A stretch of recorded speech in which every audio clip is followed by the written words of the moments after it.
காற்றை வணங்குகிறது கடல். அதன் பல்லாயிரம் கைகள் வானளவு குவிகின்றன. மலைகளை நிமிர்த்திய காற்று அதன் மரங்கள் சாய்த்து உண்ணுகிறது. பாறைகளை ஊதுகிறது காற்று. எனது உடலையும் பெருவெளியில் உள்ளும் புறமுமாய் அலைக்கழிக்கிறது. காற்றை காணுவதற்கான ஆடிதான் காற்றாடி. காற்றாடும் போதுதான் பிராணன் தன்னை மொழிந்து கொள்கிறது.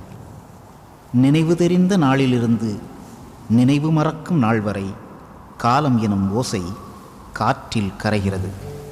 காற்றில் தடம் காணும் பறவைகள் அனுசரணம் பெற்று விடுகின்றன. காற்றிடமே யாவும் சரணமடைகின்றன. ஆகவே நானும் வழி வழி வந்தவன்தான்.